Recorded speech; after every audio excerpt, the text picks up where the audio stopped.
Sometimes you tell yourself you're ready for more growth, more discipline, more confidence, and you genuinely mean it. But the moment progress becomes real, the moment opportunity actually moves toward you, something inside you tightens in a way you can't fully explain. You procrastinate without meaning to. You distract yourself with small, unimportant things, and suddenly you feel tired or uncertain, as if your energy quietly disappeared.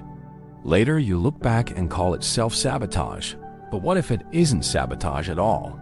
What if it's protection? What if your brain isn't trying to ruin your future, but trying to protect the version of you that once needed safety more than success?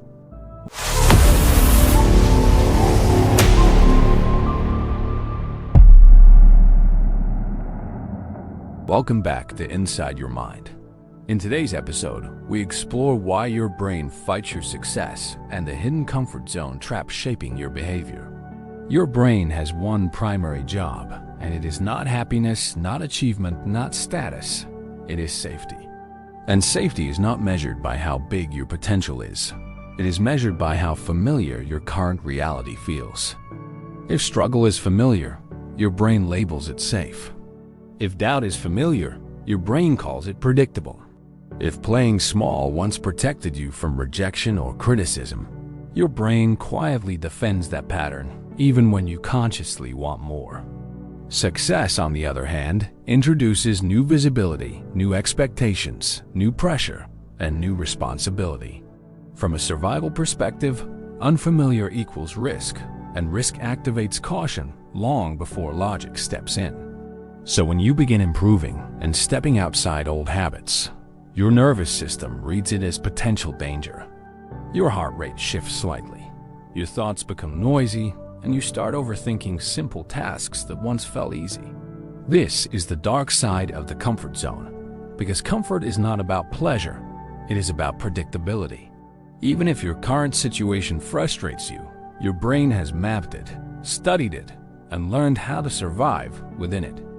Success requires a new identity, and identity change is psychologically threatening because it alters how you see yourself and how others respond to you. If you grow more confident, you may outgrow certain relationships, and if you step into leadership, you invite criticism and expectation.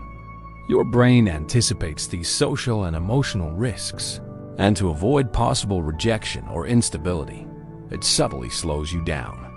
You interpret this slowdown as laziness or lack of discipline, but often it is attachment to a familiar version of yourself.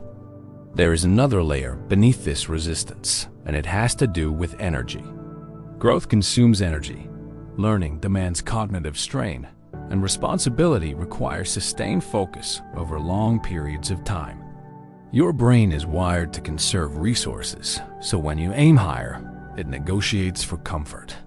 It offers you distractions, delays, and the illusion of later, because later feels safer than now. Readiness becomes a moving target, because true readiness would require tolerating emotional discomfort. And discomfort, even mild discomfort, activates avoidance patterns that feel completely rational in the moment. The comfort zone operates like an invisible thermostat, pulling you back to baseline whenever your life temperature rises through ambition, visibility, or progress. Not because you are incapable, but because homeostasis feels stable and stability feels safe. You may notice that just as momentum builds, you create small distractions. Start new projects instead of finishing old ones, or convince yourself you need more preparation. These behaviors reduce anxiety quickly, but they also reduce growth just as effectively. Your brain prefers short-term relief over long-term expansion, and that preference shapes countless small decisions you barely notice. Over time, those small decisions quietly determine the size of your life. Here lies the paradox. The more capable you are, the more threatening growth can feel because you sense the responsibility attached to it. Success means you can no longer hide behind potential. You must perform, maintain, and evolve continuously. That pressure feels heavy, so the comfort zone whispers that staying where you are is safer. Over time, avoidance feels reasonable. You lower goals slightly, delay risks indefinitely, and convince yourself you are simply being practical. Years can pass in that quiet compromise, and the ceiling you believed was external turns out to be internal resistance. The limits were not imposed by the world as much as by your nervous system's attachment to familiarity. But something changes when you recognize resistance as protection rather than proof of inadequacy. Instead of asking what is wrong with you, you begin asking what your brain is trying to protect. Often it is protecting an outdated identity, a version of you built around survival rather than expansion.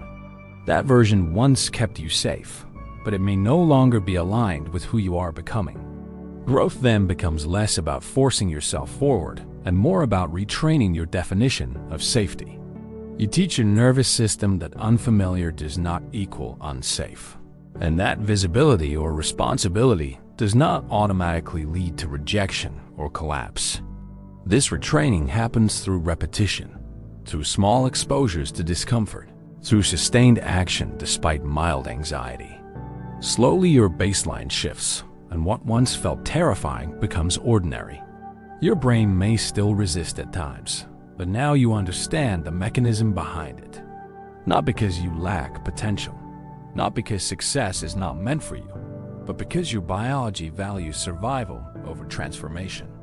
So the next time resistance appears, pause instead of retreating. Ask yourself whether you are protecting comfort or protecting your future, because sometimes the greatest threat to your success is not failure but familiarity.